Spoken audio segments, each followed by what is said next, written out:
मंत्री योगी आदित्यनाथ मंगलवार को कुशीनगर पहुंचे, जहां उन्होंने 424 करोड़ रुपए से ज्यादा की लागत वाली 278 विकास परियोजनाओं का लोकार्पण और शिलान्यास किया। साथ ही कुशीनगर जिले के फाजिलनगर शहर को लेकर भी बड़ा ऐलान किया है। देखिए रिपोर्ट। अब इंसेफ्लाइटिस की बीमारी वैसे ही समाप्त हो गई है जैसे माफिया यूपी से समाप्त हो गए हैं। हमने माफिया को भी समाप्त किया और मच्छर को भी समाप्त किया। ये मच्छर बीमारी लाता था, माफिया बेरोजगारी लाता था।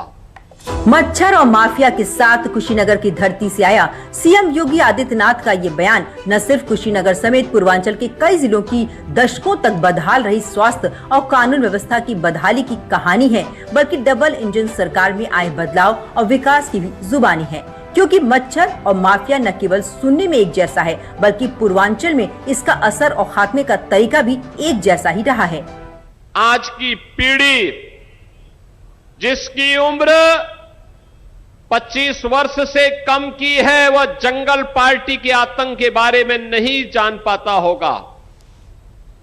लेकिन बहनों और भाइयों, ये कुशीनगर जनपद उससे सर्वाधिक प्रभावित जनपदों में से था। हर प्रकार का माफिया इस पावन धरती को जकड़ा हुआ था और इंसेफ्लाइटिस की बीमारी यहां के मासूमों को निगलती हुई दिखाई देती थी। ये पिछली सरकारों के पाप के कृत्य थे कि गरीब भूख से मर रहा है, नौजवान बेरोजगार घूम रहा है, किसान आत्महत्या करने के लिए मजबूर था, आम जनता माफिया और अपराधियों से परेशान था।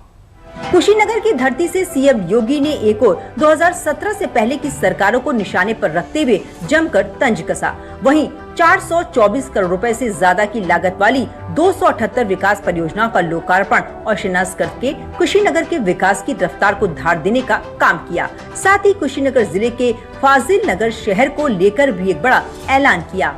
हम लोग इसका नामकरण का भी प्रस्ताव हमने कर दिया है। अब उसका नाम फाजिल नहीं होगा, बल्कि पावागढ़ के रूप में हम इसको एक नई मान्यता देने जा रहे हैं। भगवान महावीर से नाम होगा। क्यों हम फाजिल कहेंगे? भगवान महावीर के साथ 24वें तीर्थंकर के साथ पावागढ़ का नाम और पावागढ़ की परंपरा और पावागढ़ की संस्कृति के साथ जुड़ करके देश और दुनिया आपके पास आएगी।